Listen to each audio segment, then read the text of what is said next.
ಎಲ್ರಿಗೂ ನಮಸ್ಕಾರ. ಇವತ್ತಿನ ಜಿರೋದಾ ಮಾರ್ಕೆಟ್ಸ್ ನ ದ ಡೈಲಿ ಬ್ರೀಫ್ ಕಾರ್ಯಕ್ರಮಕ್ಕೆ ಸ್ವಾಗತ. ಇವತ್ತು 2 ಸ್ಟೋರೀಸ್ ಬಗ್ಗೆ ಡಿಸ್ಕಸ್ ಮಾಡೋಣ. ಮೊದಲನೇದಾಗಿ ಡ್ರೀಮ್ ಫೋಕ್ಸ್ ಏರ್ಪೋರ್ಟ್ ಲಾಂಚ್ ಏನಿದೆ, ಈ ಬಿಸ್ನೆಸ್ ನ ಶುರು ಮಾಡಿದ್ದೆ ಇವರು. ಆದ್ರೆ ಈಗ ಯಾಕೆ ಕಷ್ಟದಲ್ಲಿದೆ ಅನ್ನೋದ್ರ ಬಗ್ಗೆ ಮಾತಾಡೋಣ. ಇದಾದ್ಮೇಲೆ ಇವಿ ಮಾರ್ಕೆಟ್ ನ ರಾಜ ಟಾಟಾ ಮೋಟರ್ಸ್ ಈಗ ನಂಬರ್ 1 ಸ್ಥಾನ ಉಳಿಸ್ಕೊಳ್ಳೋದಕ್ಕೆ ಯಾಕೆ ಪರದಾಡ್ತಿದೆ ಅನ್ನೋದ್ರ ಬಗ್ಗೆ ಡಿಸ್ಕಸ್ ಮಾಡೋಣ. ಇವತ್ತು 4th ಜುಲೈ ಫ್ರೈಡೆ. ನಾನು ನಿಮ್ಮ ನಿರೂಪಕಿ ಚಂದನಾ ಗೌಡ. ಬನ್ನಿ ಕಾರ್ಯಕ್ರಮವನ್ನ ಶುರು ಮಾಡೋಣ. ಏರ್ಪೋರ್ಟ್ ಲಾಂಚ್ ನ ನಾವು ನೋಡಿದಾಗ ಒಂದು ಕಾಲದಲ್ಲಿ ಅನ್ಅಫೋರ್ಡಬಲ್ ಲಕ್ಸುರೀಸ್ ಅಂತ ಅನ್ಸ್ತಾ ಇತ್ತು. ಅಂದ್ರೆ ಭಾರತದ ಹೆಚ್ಚಿನವ್ರಿಗೆ ಅದು ಇವತ್ತಿಗೂ ಕೂಡ ಹಾಗೇನೆ ಇದೆ. ಆದ್ರೆ ನೀವೇನಾದ್ರೂ ರೆಗ್ಯುಲರ್ ಆಗಿ ಫ್ಲೈಟ್ಸ್ ತಗೊಳ್ಳೋರಾಗಿದ್ರೆ ಅಥವಾ ಟ್ರಾವೆಲ್ ಮಾಡ್ತಿದ್ದೀರಾ ಅಂತಂದ್ರೆ ಕ್ರೆಡಿಟ್ ಕಾರ್ಡ್ ನ ಹೊಂದಿರೋ ಕೆಲವು ಅದೃಷ್ಟವಂತರಲ್ಲಿ ಮಾತ್ರ ಒಬ್ಬರಾಗಿರ್ತಾರೆ ಈ ಲಾಂಚ್ ಅನ್ನ ಆಕ್ಸೆಸ್ ಮಾಡಕ್ಕೆ.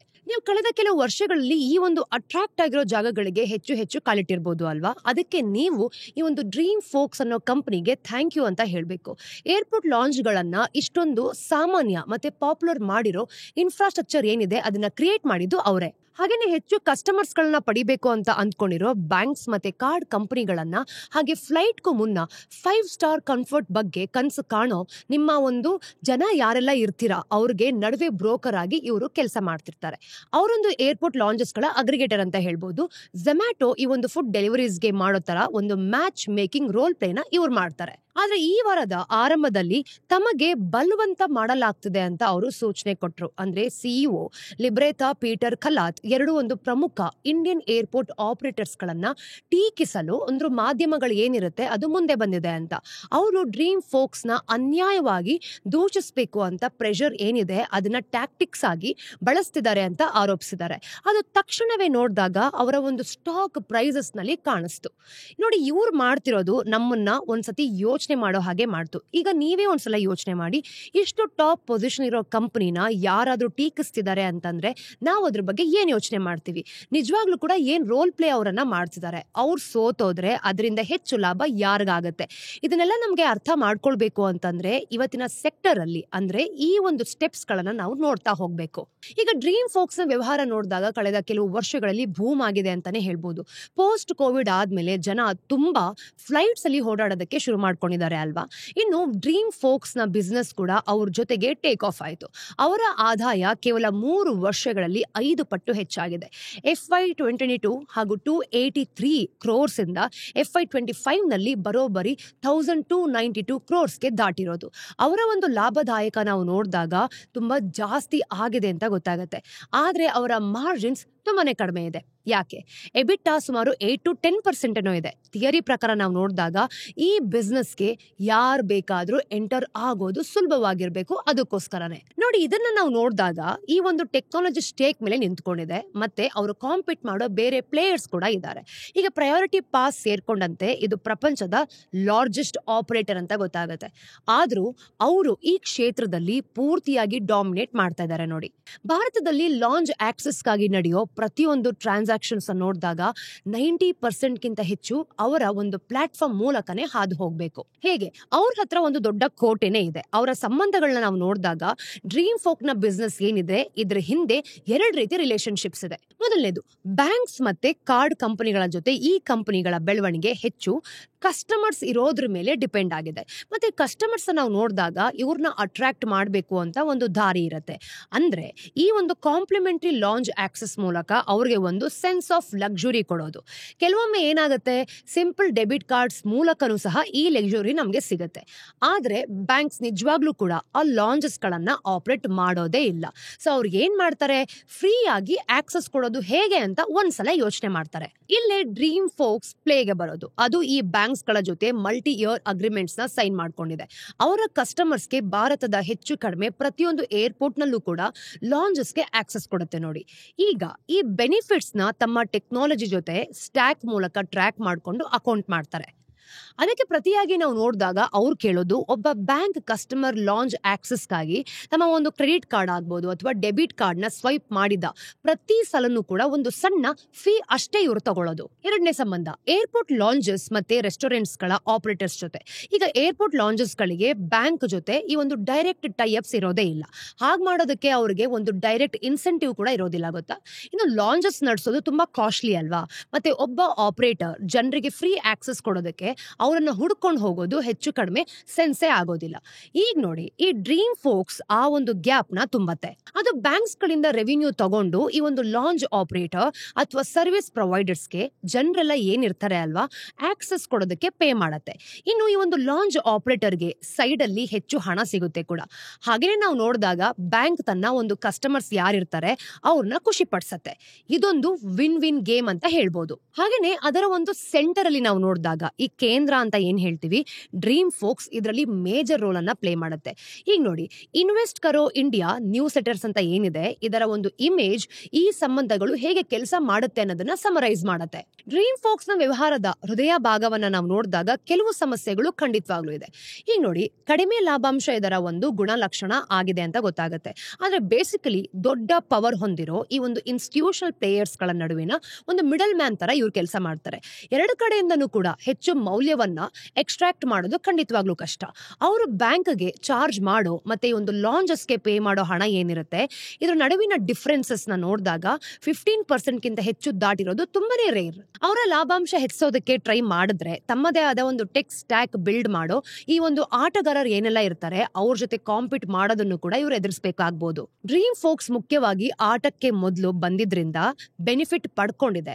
ಆದ್ರೆ ಕಮರ್ಷಿಯಲ್ ಸೆನ್ಸ್ ಆಗೋದಕ್ಕೆ ಶುರುವಾದ್ರೆ ಒಬ್ಬ ಟೆಕ್ ಸ್ಯಾವಿ ಪ್ಲೇಯರ್ ಯಾರಿರ್ತಾರೆ ಅಲ್ವಾ, ತಮ್ಮದೇ ಆದ ಒಂದು ಇನ್ಫ್ರಾ ಏನಿರುತ್ತೆ ಅದನ್ನ ಬಿಲ್ಡ್ ಮಾಡಬಹುದು. ಇನ್ನು ಡ್ರೀಮ್ ಫೋಕ್ಸ್ಗೆ ಎಕನಾಮಿಕ್ಸ್ ಆಫ್ ಸ್ಕೇಲ್ ಸಿಗೋದೇ ಇಲ್ಲ. ಹೆಚ್ಚು ಕಸ್ಟಮರ್ಸ್ ಒಂದು ಉತ್ತಮ ಯೂನಿಟ್ ಎಕನಾಮಿಕ್ಸ್ ತಗೊಂಬರಲ್ಲ ಅಲ್ವಾ.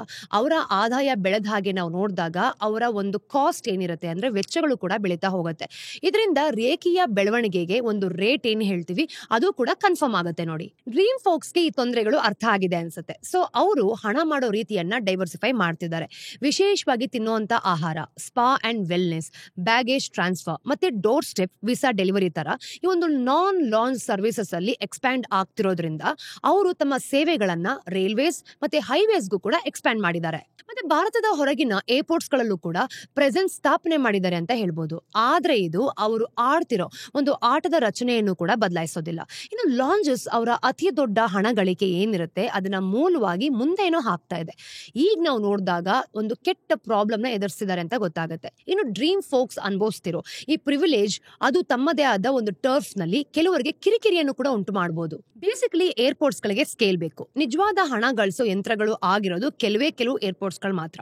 ಮತ್ತೆ ಅವುಗಳನ್ನ ನಿಮ್ಮ ಕೈಗೆ ತಗೊಳಕ್ಕೆ ನೀವು ಮಾಸಿವ್ ಟೆಂಡರ್ಸ್ ಅನ್ನ ಗೆಲ್ಬೇಕು. ಇದೊಂದು ತರೋ ಶೀರ್ ಫೈನಾನ್ಷಿಯಲ್ ಮೈಟ್ ನಿಂದ ಅಂದ್ರೆ ಮೋನೋಪಾಲಿಸ್ಟಿಕ್ ಈ ಒಂದು ಫರ್ಮ್ಸ್ ಡಾಮಿನೇಟ್ ಮಾಡೋ ತರ ಸೆಕ್ಟರ್ ಅಂತ ಹೇಳ್ಬೋದು. ಇನ್ನು ಭಾರತದಲ್ಲಿ ಅತಿ ದೊಡ್ಡ ಇಂತಹ ಆಪರೇಟರ್ ಅದಾನಿ. ಇವರು ಭಾರತದ ಎಲ್ಲಾ ಏರ್ಪೋರ್ಟ್ ಫುಟ್ ಫಾಲ್ಸ್ ಗಳು ಏನಿರುತ್ತೆ ಅದ್ರ ಮೇಲೆ ಒಂದು ಕಾಲು ಭಾಗವನ್ನ ಸಿಂಗಲ್ ಹ್ಯಾಂಡ್ ಆಗಿ ಕಂಟ್ರೋಲ್ ಮಾಡ್ತಿದ್ದಾರೆ. ಇನ್ನು GMR ಇನ್ನೊಬ್ಬ ಮೇಜರ್ ಆಪರೇಟರ್ ಅಲ್ವಾ. ಡೆಲ್ಲಿ, ಹೈದರಾಬಾದ್ ಮತ್ತೆ ಗೋವಾ ತರದ ಈ ಒಂದು ಕೀ ಡೆಸ್ಟಿನೇಷನ್ಸ್ ಗಳು ಏನೆಲ್ಲ ಇರುತ್ತೆ ಅಂದ್ರೆ ಮೇನ್ ಏರ್ಪೋರ್ಟ್ಸ್ ಇವ್ರದೇ. ನೀವೇನಾದ್ರೂ ಏರ್ಪೋರ್ಟ್ ನಡೆಸ್ತಿದ್ದೀರಾ ಅಂತಂದ್ರೆ ಆದಷ್ಟು ಹೆಚ್ಚು ದಾರಿಗಳಲ್ಲಿ ಆದಾಯ ಗಳಿಸೋದಕ್ಕೆ ಬಯಸಬಹುದು. ನೋಡಿ, ಈ ಒಂದು ಲಾಂಚಸ್ ಗಳು ನಡೆಸೋದನ್ನ ನಾವು ನೋಡಿದಾಗ ಪ್ಲಾಜಾ ಪ್ರೀಮಿಯಂ ಮತ್ತೆ ಎನ್ಕಾಮ್ ತರದ ಒಂದು ಲಾಂಚಸ್ ಅಲ್ಲೇ ಸ್ಪೆಷಲೈಸ್ ಮಾಡುವಂತಹ ಕಂಪನಿಗಳಿದ್ರೂ ಈ ಒಂದು ಏರ್ಪೋರ್ಟ್ ಆಪರೇಟರ್ಸ್ ಏನಿರುತ್ತೆ ಅಲ್ವಾ, ಇದು ಆಟಕ್ಕೆ ಬರೋದು ಸೆನ್ಸ್ ಆಗತ್ತೆ. ಅದಾನಿ ಮತ್ತೆ GMR ಮಾಡ್ತಿರೋದು ಅದನ್ನೇ ನೋಡಿ. ಮತ್ತೆ ಇತ್ತೀಚೆಗೆ ಅವರು ಲಾಂಚಸ್ಗಾಗಿ ತಮ್ಮದೇ ಆದ ಒಂದು ಟೆಕ್ ಸ್ಟ್ಯಾಕ್ ಬಿಲ್ಡ್ ಮಾಡೋದಕ್ಕೂ ಸಹ ಟ್ರೈ ಮಾಡ್ತಿದ್ದಾರೆ. ಈಗ ಯಾಕೆ? ಸರಿ ಸಾಮಾನ್ಯವಾಗಿ ಒಂದು ಕ್ರೈಸಿಸ್ ಆಪರ್ಚುನಿಟಿಯನ್ನ ತರುತ್ತೆ. ಕಳೆದ ವರ್ಷದ ಅಂದ್ರೆ ಕೊನೆಯಲ್ಲಿ ನಾವು ನೋಡಿದಾಗ ಭಾರತದಾದ್ಯಂತ ಪ್ಯಾಸೆಂಜರ್ಸ್ಗೆ ಇದ್ದಕ್ಕಿದ್ದಂತೆ ಈ ಒಂದು ಏರ್ಪೋರ್ಟ್ ಲಾಂಚ್ ಆಕ್ಸೆಸ್ ನ ಬ್ಲಾಕ್ ಆಗಿತ್ತು. ಈಗ ಡ್ರೀಮ್ ಫೋಕ್ಸ್ ನ ಟೆಕ್ ಸ್ಟ್ಯಾಕ್ ಕೆಲಸ ಮಾಡೋದನ್ನ ನಿಲ್ಲಿಸ್ಬಿಟ್ಟಿತ್ತು ಗೊತ್ತಾ.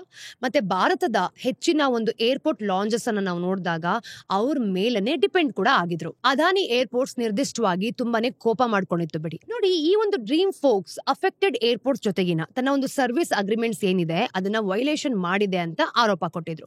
ಬೇಸಿಕಲಿ ಈ ಘಟನೆ ಅವ್ರಿಗೆ ಒಂದು ಹೊಸ ಐಡಿಯಾನೇ ಕೊಡ್ತು ಬಿಡಿ, ಅಥವಾ ಬಹುಶಃ ಅವ್ರು ಈಗಾಗ್ಲೇ ಅಂದ್ಕೊಂಡಿದ್ದ ಐಡಿಯಾಗೆ ಇದೊಂದು ಕವರ್ ಕೊಡ್ತು ಅಂತ ಹೇಳ್ಬೋದು. ನಮ್ಗೊಂದು ಕನ್ಫರ್ಮ್ ಇಲ್ಲ. ಹೇಗೆ ಆಗ್ಲಿ ಏರ್ಪೋರ್ಟ್ ಆಪರೇಟರ್ಸ್ ಡ್ರೀಮ್ ಫೋಕ್ಸ್ ತರದ ಒಂದು ಅಗ್ರಿಗೇಟರ್ ನ ಪೂರ್ತಿಯಾಗಿ ಬೈಪಾಸ್ ಮಾಡೋ ಒಂದು ಆಪರ್ಚುನಿಟಿಯನ್ನ ಕಂಡ್ಕೊಂಡ್ರು. ನಿಜ ಹೇಳ್ಬೇಕು ಅಂತಂದ್ರೆ ನಿನ್ನೆ ತಾನೇ ಅದಾನಿ ಏರ್ಪೋರ್ಟ್ಸ್ ಇವರ ಒಂದು ಸಿಇಒ ಅರುಣಾದ ಬನ್ಸಲ್ ಏರ್ಪೋರ್ಟ್ ನಲ್ಲಿ ಅಂದ್ರೆ ಲಾಂಚ್ ಆಕ್ಸೆಸ್ಗೆ ಇನ್ ಮುಂದೆ ಮಿಡಲ್ ಮ್ಯಾನ್ ಬೇಕಾಗಿಲ್ಲ ಅಂತ ಪಬ್ಲಿಕ್ಲಿ ಹೇಳಿದ್ರು ನೋಡಿ. ಆದ್ರೆ ಅಷ್ಟು ಮಾತ್ರ ಅಲ್ಲ, ಅದು ಬೇಗನೆ ಒಂದು ದೊಡ್ಡ ಬಾಂಬ್ ಹಾಕ್ದಂಗಾಯ್ತು. ಅಂದ್ರೆ ತಮ್ಮದೇ ಏರ್ಪೋರ್ಟ್ ಲಾಂಚ್ ಗಳಿಗೆ ಡೈರೆಕ್ಟ್ ಆಕ್ಸೆಸ್ ಕೊಡೋದಕ್ಕೆ ತನ್ನದೇ ಆದ ಒಂದು ಡಿಜಿಟಲ್ ಪ್ಲಾಟ್ಫಾರ್ಮ್ ನ ಡೆಬ್ಯೂ ಮಾಡ್ತಾ ಇದೆ. ಇತ್ತೀಚೆಗೆ ಡ್ರೀಮ್ ಫೋಕ್ಸ್ ಎಲ್ಲಾ ಕಡೆಯಿಂದನೂ ಕೂಡ ತುಂಬಾ ಕೇರ್ಫುಲ್ ಆಗಿ, ಅಂದ್ರೆ ಈ ಒಂದು ಸಂಬಂಧಗಳು ಏನಿದೆ ಅದು ಅಪಾಯದಲ್ಲಿದೆ ಅಂತ ಎಲ್ಲೋ ಒಂದ್ ಕಡೆ ಅನಿಸ್ತಾ ಇದೆ. ಇನ್ನು ಅದಾನಿ ಏರ್ಪೋರ್ಟ್ಸ್ ಅಂದ್ರೆ ಡ್ರೀಮ್ ಫೋಕ್ ನ ಒಂದು ಟ್ರೈ ಪಾರ್ಟಿ ಎಕೋಸಿಸ್ಟಮ್ ನಿಂದ ತನ್ನ ಲಾಂಚಸ್ಗೆ ಹೊರಗೆಳಿಬಹುದು. ಈಗ ಅದರಿಂದ ಬಿಸ್ನೆಸ್ ಏನಿದೆ ಅದು ಪೂರ್ತಿ ಹಾಳಾಗೋದಿಲ್ಲ ಅಂತಾನೂ ಗೊತ್ತು.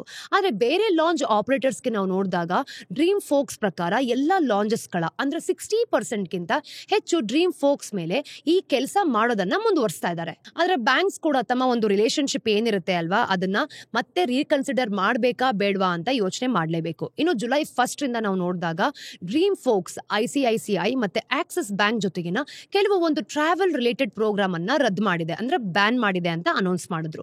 ಅವರ ಒಂದು ಮಲ್ಟಿ ಇಯರ್ ಅಗ್ರಿಮೆಂಟ್ ಇನ್ನೂ ಕೂಡ ಆಪರೇಷನಲ್ ಇದ್ರೂ ಸಹ ಡ್ರೀಮ್ ಫೋಕ್ ನ ಈ ಚೀಫ್ ಬಿಸಿನೆಸ್ ಆಫೀಸರ್ ಸಂದೀಪ್ ಸೊನಾವಣೆ ಹೇಳಿರೋದೇನ್ ಗೊತ್ತಾ, ಮೇ ತಿಂಗಳಲ್ಲಿ ಹೆಚ್ಚು ಕಡಿಮೆ ಟಾಪ್ 10 ಬ್ಯಾಂಕ್ಸ್ ಈಗ ನಮ್ ಜೊತೆ ಡೀಪ್ ಆಗಿ ಇಂಟಿಗ್ರೇಟೆಡ್ ಆಗಿದೆ ಅಂತ ಅವ್ರು ಹೇಳಿದ್ದಾರೆ.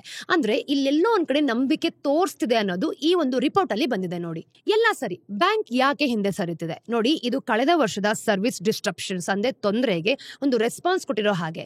ಈಗ ಲೋ ಕಾಸ್ಟ್ ಅಲ್ಲಿ ಕಡಿಮೆ ರಿಟರ್ನ್ಸ್ ಒಂದಿಗೆ ಲಾಂಚ್ ಆಕ್ಸೆಸ್ ನಾವು ನೋಡಿದಾಗ ಮತ್ತೆ ಬೇರೆ ಬೆನಿಫಿಟ್ಸ್ ಏನಿರುತ್ತೆ ಅದನ್ನ ಆಫರ್ ಮಾಡಿದ್ದು ಬ್ಯಾಂಕ್ಸ್ ಗಳ ಪಾಕೆಟ್ಗೆ ಎಲ್ಲೋ ಒಂದ್ ಕಡೆ ಹೊಡೆತ ಕೊಟ್ಟಿರೋ ಹಾಗಿದೆ. ಹಾಗೇನೆ ಈ ರೀತಿ ಆಫರ್ ನ ಕೊಡ್ತಾ ಹೋದ್ರೆ ಬ್ಯಾಂಕ್ಸ್ ಕೂಡ ಇದರಿಂದ ಲಾಭ ಬರಲ್ಲ ಅಲ್ವಾ, ಅದಕ್ಕೆ ಬ್ಯಾಂಕ್ಸ್ ಗಳು ಎಲ್ಲೋ ಒಂದ್ ಕಡೆ ಒಂದ್ ಹೆಜ್ಜೆನ ಹಿಂದೆ ತಗೊಂಡು. ಇನ್ನು ಹಲವು ಬ್ಯಾಂಕ್ಸ್ಗೆ ಇತ್ತೀಚೆಗೆ ಬೆನಿಫಿಟ್ಸ್ ನೋಡಿದಾಗ ಪ್ರೀಮಿಯಂ ಕ್ರೆಡಿಟ್ ಕಾರ್ಡ್ಸ್ ಇರೋರ್ಗೆ ಮಾತ್ರ ಲಿಮಿಟೆಡ್ ಮಾಡ್ಕೊಂಡಿದೆ. To be honest, premium credit card holders ಯಾರೆಲ್ಲ ಇರ್ತಾರೆ ಅವರು ಸಹ ಕೆಲವು ಬ್ಯಾಂಕ್ಸ್ ಗಳು ಅಂದ್ರೆ ಹೈ ಕ್ರೆಡಿಟ್ ಕಾರ್ಡ್ ಅಂದ್ರೆ ಸ್ಪೆಂಡರ್ಸ್ಗೆ ಮಾತ್ರ ಬೆನಿಫಿಟ್ಸ್ ಲಿಮಿಟ್ ಆಗಿರೋದು. ಇನ್ನು ಕಡಿಮೆ ಕಾರ್ಡ್ ಹೋಲ್ಡರ್ಸ್ ಲಾಂಚ್ ಆಕ್ಸೆಸ್ ಮಾಡ್ತಿದ್ದ ಹಾಗೆ ಈ ಒಂದು ಡ್ರೀಮ್ ಫೋಕ್ಸ್ ನ ಬೆಳವಣಿಗೆ ಏನಿದೆ ಡ್ರೈವ್ ಮಾಡೋ ಒಂದು ವರ್ಚುಯಸ್ ಈ ಒಂದು ಸೈಕಲ್ ಅಪಾಯಕ್ಕೆ ಸಿಕ್ಕಾಕೊಳ್ತಿದೆ. ವಿಶೇಷವಾಗಿ ಕ್ರೆಡಿಟ್ ಕಾರ್ಡ್ ಹೋಲ್ಡರ್ಸ್ ಭಾರತದ ಒಂದು ಪಾಪ್ಯುಲೇಷನ್ ನ ತುಂಬಾನೇ ಸಣ್ಣ ಭಾಗ ಆಗಿರೋದ್ರಿಂದ. ಆದ್ರೆ ಡ್ರೀಮ್ ಫೋಕ್ಸ್ ಕಡೆಯಿಂದ ಒಂದು ಹೆಚ್ಚು ಸೀರಿಯಸ್ ಕ್ಲೈಮ್ ಇದೆ ನೋಡಿ. ಏರ್ಪೋರ್ಟ್ ಆಪರೇಟರ್ಸ್ ಬ್ಯಾಂಕ್ ಮೇಲೆ ಸುಮ್ನೆ ಅನಗತ್ಯವಾಗಿ ತಮ್ಮ ಶಕ್ತಿಯನ್ನ ಪ್ರದರ್ಶಿಸಿದ್ದಾರೆ ಅಂತ. ಇದು ಅವರು ಕೇವಲ ಬಿಸ್ನೆಸ್ಗೆ ಎಂಟರ್ ಆಗಿ ಡೈರೆಕ್ಟ್ ಆಗಿ ಅಂದ್ರೆ ಫೇರ್ ಕಾಂಪಿಟೇಷನ್ ಕೊಡೋದಕ್ಕಿಂತ ಡಿಫ್ರೆಂಟ್ ಆಗಿದೆ. ಇನ್ನು ಡ್ರೀಮ್ ಫೋಕ್ಸ್ ಈ ಒಂದು ಆರೋಪಿಸೋ ಪ್ರಕಾರ ಅದು ಬ್ಯಾಂಕ್ಸ್ ಗಳಿಗೆ ಒಂದು ಅಲ್ಟಿಮ್ಯಾಟಮ್ ನ ಕೊಟ್ಟಿದ್ದಾರೆ ಅಂತ. ಇನ್ನು ಬ್ಯಾಂಕ್ಸ್ ಡ್ರೀಮ್ ಫೋಕ್ಸ್ ತರದ ಒಂದು ಥರ್ಡ್ ಪಾರ್ಟಿ ಫರ್ಮ್ಸ್ ಗಳನ್ನ ಬೈಪಾಸ್ ಮಾಡಿದ್ರು ಅಂತ ಅನ್ಕೊಳ್ಳಿ, ಆಪರೇಟರ್ಸ್ ತಮ್ಮ ಸ್ವಂತ ಲಾಂಚಸ್ ಗಳಲ್ಲಿ ಅವರ ಕಾರ್ಡ್ಸ್ ಏನಿರುತ್ತೆ ಅದನ್ನ ಬ್ಯಾನ್ ಮಾಡ್ತಾರೆ ಅಂತ ಗೊತ್ತಾಗತ್ತೆ. ಇನ್ನು ತಮ್ಮ ಸಣ್ಣ ಸೇಲ್ಸ್ ನಿಂದಾಗಿ ಅಥಾರಿಟೀಸ್ ಈ ವಿಷಯವನ್ನ ರೆಗ್ಯುಲೇಟ್ ಮಾಡೋದಕ್ಕೆ ಇಷ್ಟಪಡ್ತಿಲ್ಲ. ಹಾಗೇನೆ ಈ ಎಲ್ಲಾ ಘಟನೆಗಳ ಒಂದು ಸರಣಿನ ನಾವು ನೋಡಿದಾಗ ಸ್ಟಾಕ್ ಮಾರ್ಕೆಟ್ ಡ್ರೀಮ್ ಫೋಕ್ಸ್ ಮೇಲೆ ವಿಶ್ವಾಸವನ್ನ ವ್ಯಕ್ತಪಡಿಸಿದೆ, ಅಂದ್ರೆ ರೆಸ್ಪಾಂಡ್ ಮಾಡ್ತಿದೆ. ಯಾಕೆ ಅಂದ್ರೆ ಅದು ಕೇವಲ 2 ದಿನಗಳಲ್ಲಿ 9% ಬಿದ್ದಿದೆ. ಇನ್ನು ಟೆನ್ಷನ್ ತಗೊಳ್ಳೋ ವಿಷಯ ಏನ್ ಗೊತ್ತಾ, ಕಳೆದ 1 ವರ್ಷದಲ್ಲಿ ಡ್ರೀಮ್ ಫೋಕ್ಸ್ 50% ಗಿಂತ ಹೆಚ್ಚಾಗಿ ಬಿದ್ದಿದೆ ಗೊತ್ತಾ. ನೋಡಿ, ಡ್ರೀಮ್ ಫೋಕ್ಸ್ ಹೋರಾಟ ಇಲ್ಲದೆ ಸೋಲನ್ನ ಖಂಡಿತವಾಗ್ಲೂ ಒಪ್ಕೊಳ್ಳೋದಿಲ್ಲ. ಅವರು ಶೇರ್ ಹೋಲ್ಡರ್ಸ್ ಆಗಿ ಹೇಳ್ತಿರೋದಿಷ್ಟೇ, ನಾವು ಈ ಉದ್ಯಮವನ್ನ ಒಮ್ಮೆ ಕಟ್ಟಿದೀವಿ, ನಾವು ಅದನ್ನ ಮತ್ತೆ ಕಟ್ಟೋದಕ್ಕೆ ಹಿಂದೆ ಮುಂದೆ ನೋಡಲ್ಲ. ಅಂದ್ರೆ ಈ ಒಂದು ಲಾಂಚ್ ಆಕ್ಸೆಸ್ ಮೂಲಕ ಹಣ ಮಾಡೋದನ್ನ ಮೀರ್ಕೊಂಡು ಎಲ್ಲಾ ತರದ ಒಂದು ಟ್ರಾವೆಲ್ ಬೆನಿಫಿಟ್ಸ್ ಗಳನ್ನ ಒಳಗೊಳ್ಳೋ ಗುರಿಯನ್ನ ನಾವು ಹೊಂದ್ಕೊಂಡಿದೀವಿ ಅಂತ. ಇನ್ನು ಪ್ರಯಾರಿಟಿ ಪಾಸ್ ತರಾನೇ ಅವರು ತಮ್ಮದೇ ಆದ ಒಂದು ಡೈರೆಕ್ಟ್ ಕಾರ್ಡ್ ಈ ಪ್ರೋಗ್ರಾಮ್ ಏನಿರುತ್ತೆ ಅದನ್ನ ಎಕ್ಸ್ಪ್ಯಾಂಡ್ ಮಾಡೋದಕ್ಕೂ ಸಹ ಟ್ರೈ ಮಾಡ್ತಿದ್ದಾರೆ. ಇನ್ನು ಲಾಂಚ್ ಬಿಸ್ನೆಸ್ ನಲ್ಲೇ ಆದ್ರೂ ಕಾಲಕ್ರಮೇಣ ನಾವು ನೋಡಿದಾಗ ಅವ್ರು ಗಳಿಸಿರೋ ನಂಬಿಕೆನ ನೋಡಿದ್ರೆ ಅವ್ರ ಹತ್ರನೂ ಇನ್ನೂ ಒಂದು ಸಾಲಿಡ್ ವ್ಯಾಲ್ಯೂ ಪ್ರಪೋಸಿಷನ್ ಇದೆ. ಹಾಗೇನೆ ಈ ಎಂಪ್ಲಾಯೀಸ್ಗೆ ಕಾರ್ಡ್ ಇಶ್ಯೂ ಮಾಡೋ ಒಂದು ಕಾರ್ಪೊರೇಟ್ ಫರ್ಮ್ ಜೊತೆನೂ ಕೂಡ ಕೆಲಸ ಮಾಡ್ತಿದ್ದಾರೆ ನೋಡಿ. ಅದಾನಿ ಏರ್ಪೋರ್ಟ್ಸ್ ತರನೇ ಒಂದು ಜಾಯಿಂಟ್ ನೇರವಾಗಿ ಅವ್ರಿಗೆ ಸವಾಲೇನೋ ಹಾಕ್ತಿದೆ, ಅಂದ್ರೆ ಹಿಂದಿನ ತಪ್ಪೊಂದು ಅವರ ಕ್ರೆಡಿಬಿಲಿಟಿನ ಹಾಳು ಮಾಡ್ತಿದೆ ಅಂತ. ಆದ್ರೆ ಅವರ ಕೆಲವು ದೊಡ್ಡ ಕ್ಲೈಂಟ್ಸ್ ತಮ್ಮ ಸಂಬಂಧದ ಬಗ್ಗೆ ಅನುಮಾನಗಳನ್ನು ಕೂಡ ವ್ಯಕ್ತಪಡಿಸಿದ್ದಾರೆ. ಬೇಸಿಕಲಿ ಇದನ್ನ ನಾವು ನೋಡಿದಾಗ ಸ್ಟಾಕ್ ಮಾರ್ಕೆಟ್ ಇಷ್ಟೊಂದು ಮಂಕಾಗಿದೆ ಅಂತಂದ್ರೆ ಒಂದಂತೂ ಕನ್ಫರ್ಮ್, ಏರ್ಪೋರ್ಟ್ ಲಾಂಚ್ ಉದ್ಯಮ ಸುಮ್ನೆ ಅಂತೂ ಆರಾಮಾಗಿರಲ್ಲ ಅಂತ. ಈಗ ಮುಂದಿನ ಸ್ಟೋರಿಯಲ್ಲಿ ಟಾಟಾ ಮೋಟರ್ಸ್ ತನ್ನ ಕಿರೀಟವನ್ನ ಕಳ್ಕೊಳ್ತಾ ಇದೆಯಾ. ಈಗ ಭಾರತದ ಎಲೆಕ್ಟ್ರಿಕ್ ವೆಹಿಕಲ್ಸ್ ಮಾರ್ಕೆಟ್ ಜೋರಾಗೇನೋ ಇದೆ. ಅಂದ್ರೆ ಈ ಸ್ಟೋರಿಯಲ್ಲಿ ನಮ್ಗೆ ಏನ್ ಗೊತ್ತಾಗುತ್ತೆ ಗೊತ್ತಾ, 2023 ಅಲ್ಲಿ ನಮ್ಮ ಭಾರತೀಯರು 2022ರಲ್ಲಿ ಕೊಂಡ್ಕೊಂಡದಕ್ಕಿಂತ 2 ಪಟ್ಟು ಹೆಚ್ಚು EV 4 ವೀಲರ್ಸ್ ನ ಕೊಂಡ್ಕೊಂಡ್ರು. ಇದರಿಂದ 2024 ಅಲ್ಲಿ ಆ ಒಂದು ನಂಬರ್ಸ್ ಮತ್ತೆ ಡಬಲ್ ಆಯ್ತು. ಆದ್ರೆ ಮೆಚೂರ್ಸ್ ಏನಿದೆ ಅಲ್ವಾ, ಅದು ಮುಂಚೆನೆ ಈ ಒಂದು ಯುವ ಮಾರ್ಕೆಟ್ ಈಗಾಗ್ಲೇ ತನ್ನದೇ ಆದ ಮೊದಲ ಒಂದು ದೊಡ್ಡ ಏರುಪೇರುಗಳು ಏನಿರುತ್ತೆ ಅದನ್ನ ಅಪ್ಸೆಟ್ ಮಾಡ್ಕೊಂಡಿದೆ ನೋಡಿ. ಭಾರತ ಭಾರತಕ್ಕೆ 4 ವೀಲರ್ ಇವಿಸ್ ಗಳು ಬಂದ ಒಂದು ಆರಂಭಿಕ ದಿನಗಳಲ್ಲಿ ನಾವು ನೋಡಿದಾಗ ಒಂದು ಹೆಸರು ಹೆಚ್ಚು ಕಡಿಮೆ ಅದಕ್ಕೆ ತುಂಬಾ ಈಕ್ವಲ್ ಆಗಿತ್ತು, ಟಾಟಾ ಮೋಟಾರ್ಸ್. ನೋಡಿ, ಈ ವಿಭಾಗವನ್ನ ಕ್ರಿಯೇಟ್ ಮಾಡಿದ್ದೆ ಅವರು. ಹಾಗೆ ಹೆಚ್ಚು ಕಡಿಮೆ ಈ ಒಂದು ಸಣ್ಣ ವರ್ಷಗಳ ಕಾಲ ನಾವು ಹಿಂದೆ ಹೋಗಿ ನೋಡಿದಾಗ ತುಂಬಾನೇ ಡಾಮಿನೇಟ್ ಮಾಡ್ತಿದ್ರು, ಅಂದ್ರೆ ಮಾರ್ಕೆಟ್ ನ. ಇನ್ನು 2023ರಲ್ಲಿ ಕಂಪನಿ ಭಾರತದ ಇವಿ ಮಾರ್ಕೆಟ್ ಏನಿದೆ ಅಂದ್ರೆ ಬೆರಗುಗೊಳಿಸೋಷ್ಟು 73% ಕಂಟ್ರೋಲ್ ಮಾಡ್ತಿತ್ತು. ಅದು ಮಾರ್ಕೆಟ್ ನ ಸೆಕೆಂಡ್ ಬಿಗ್ಗೆಸ್ಟ್ ಪ್ಲೇಯರ್ಸ್ ಗಿಂತ 6 ಪಟ್ಟು ಹೆಚ್ಚು ಇವಿಸ್ ನ ಮಾರಾಟ ಮಾಡ್ತಿತ್ತು. ಅಂದ್ರೆ 5ನೇ ಅತಿ ದೊಡ್ಡವರಿಗಿಂತ 30 ಪಟ್ಟು ಹೆಚ್ಚು. ಆದ್ರೆ ಕಾಂಪಿಟಿಷನ್ ಈಗ ಹೆಚ್ಚಾಗ್ತಾ ಇದೆ. ಹಾಗೇನೆ ಟಾಟಾದ ಅನುಕೂಲಗಳು ಕೂಡ ಕುಸಿತಿರೋ ಹಾಗೆ ಕಾಣ್ತಾ ಇದೆ. ಆದ್ರೆ ಹೇಗೆ ನೋಡಿ, ಮಾರ್ಕೆಟ್ ನಿಜವಾಗ್ಲೂ ಅಸ್ತಿತ್ವಕ್ಕೆ ಬರೋಕೆ ತುಂಬಾನೇ ಮುಂಚೆ ಟಾಟಾ ಭಾರತದ ಇವಿ ಮಾರ್ಕೆಟ್ಗೆ ಬಂದಿತ್ತು ಅಲ್ವಾ. ಹಾಗೇನೆ ಈ ಕ್ಷೇತ್ರಕ್ಕೆ ಹಲವಾರು ಅನುಕೂಲಗಳನ್ನು ಕೂಡ ತಗೊಂಡ್ಕೊಟ್ಟಿತ್ತು. ಅಂದ್ರೆ ಸರ್ಕಾರ ಪರ್ಮಿಟ್ಸ್ ಇಂದ ಹಿಡಿದು ತನ್ನದೇ ಆದ ಒಂದು ಇಂಡಸ್ಟ್ರಿಯಲ್ ಎಕೋಸಿಸ್ಟಮ್ ತನಕ ಇದೆಲ್ಲನೂ ಕೂಡ ಬಂದಿದೆ. ಇನ್ನು ಆರಂಭಿಕ ವರ್ಷಗಳಲ್ಲಿ ನಾವು ನೋಡಿದಾಗ ಕಂಪನಿಗೆ ತುಂಬಾನೇ ವಿಷಯಗಳು ಕೂಡ ಸರಿ ಹೋಗ್ತಾ ಇತ್ತು. ಇವಿಯಲ್ಲಿ ಟಾಟಾದ ಪ್ರಾಬಲ್ಯ ಒಂದು ರೋಡ್ ಏನಿದೆ ಅದನ್ನ ನೋಡಿದಾಗ 2017ರಲ್ಲಿ ಶುರುವಾಗಿದೆ ನೋಡಿ. ಇದು ಹೆಚ್ಚಿನ ಇಂಡಿಯನ್ ಆಟೋ ಮೇಕರ್ಸ್ ಇನ್ನೂ ಕೂಡ ಎಲೆಕ್ಟ್ರಿಕ್ ವೆಹಿಕಲ್ಸ್ ಬಗ್ಗೆ ಅನುಮಾನದಿಂದನೇ ನೋಡ್ತಿರುವಂತ ಸಮಯ ಅಂತ ಗೊತ್ತಾಗುತ್ತೆ. ಇನ್ನು ಸರ್ಕಾರ ಆಗಷ್ಟೇ ಒಂದು ದೊಡ್ಡ ಟೆಂಡರ್ ಅನ್ನ ಅನೌನ್ಸ್ ಮಾಡಿತ್ತು. ಅದನ್ನ ಎನರ್ಜಿ ಎಫಿಷಿಯನ್ಸ್ ಸರ್ವಿಸಸ್ ಲಿಮಿಟೆಡ್ ಅಂತ ಹೇಳ್ತೀವಿ. ಅಂದ್ರೆ ಬೇರೆ ಬೇರೆ ರಾಜ್ಯಗಳು ಸ್ಟೇಟ್ ರನ್ ಪವರ್ ಕಂಪನಿಗಳ ಜಾಯಿಂಟ್ ವೆಂಚರ್ ಅಂತ. ಅದಕ್ಕೆ 10,000 ಎಲೆಕ್ಟ್ರಿಕ್ ವೆಹಿಕಲ್ ಸಪ್ಲೈ ಮಾಡೋರ್ಗಾಗೂ ಕೂಡ ಹುಡುಕ್ತಿತ್ತು. ಇನ್ನು 3 ಕಂಪನಿಗಳನ್ನ ನಾವು ನೋಡಿದಾಗ ಟೆಂಡರ್ಗೆ ಅಪ್ಲೈ ಮಾಡಿದ್ರು, ನಿಸಾನ್, ಮಹೀಂದ್ರಾ ಅಂಡ್ ಟಾಟಾ ಅಂತ. ಅದರಲ್ಲಿ ಗೆದ್ದಿದ್ದು ಟಾಟಾ. ಇನ್ನು ವರ್ಷದ ಕೊನೆಯ ಹೊತ್ತಿಗೆ ನೋಡಿದಾಗ ಅದು ತನ್ನ ಟೈಗೋರ್ ಇವಿಸ್ ನ ಆ ಎಂಟಿಟಿಗೆ ರೋಲ್ ಮಾಡೋದಕ್ಕೆ ಶುರು ಮಾಡ್ಕೊಳ್ತು. ಆ ಒಂದು ಅರ್ಲಿ ಎಂಟ್ರಿ ಟಾಟಾಗೆ ತನ್ನ ಕಾಂಪಿಟೇಟರ್ಸ್ ಮೇಲೆ 3-4 ವರ್ಷಗಳ ಅಂದ್ರೆ ಮುನ್ನಡೆಯನ್ನ ಕೊಡ್ತು. ಅದಕ್ಕೆ ವರ್ಷಗಟ್ಲೆ ಕೂಡ ಸೇಲ್ಸ್ ಅಲ್ಲಿ ನಾವು ನೋಡಿದಾಗ ಒಬ್ಬ ಗ್ಯಾರಂಟಿಡ್ ಬೈಯರ್ ಕೂಡ ಸಿಕ್ಕಿದ್ರು ಗೊತ್ತಾ. ನೋಡಿ, ಇದು ಅವರಿಗೆ ತಮ್ಮ ಆಫರಿಂಗ್ಸ್ ಏನಿರುತ್ತೆ ಅದನ್ನ ರೋಡ್ ಮೇಲೆ ಟೆಸ್ಟ್ ಮಾಡೋದಕ್ಕೆ ಆಪರ್ಚುನಿಟಿ ಕೊಟ್ಟ ಹಾಗಾಯ್ತು.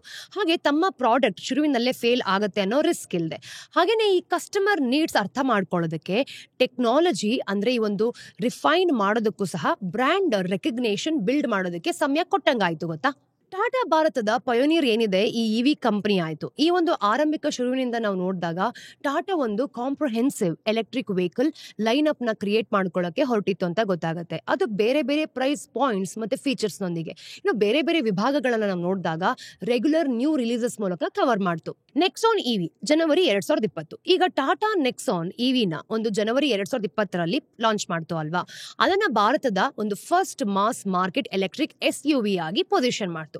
ಸುಮಾರು 14-16 lakhs ಬೆಲೆಯಲ್ಲಿ. ಅದು ಹೊಸದಾಗಿ ನೋಡಿದಾಗ ತುಂಬಾ ಕ್ಯೂರಿಯಾಸಿಟಿ ಮೂಡಿಸ್ತಂತ ಒಂದು ಮಿಡಲ್ ಕ್ಲಾಸ್ಗೆ ಒಂದು ಸ್ವೀಟ್ ಸ್ಪಾಟ್ ಅನ್ನ ಹೊಡಿತು. ಹಾಗೇನೆ ಅದು ಅಫೋರ್ಡಬಲ್ ಆಯ್ತು ಕೂಡ. ಹಾಗೇನೆ ಪ್ರೀಮಿಯಂ ಫೀಲ್ ನ ಸಹ ಕೊಡ್ತಾ ಇತ್ತು.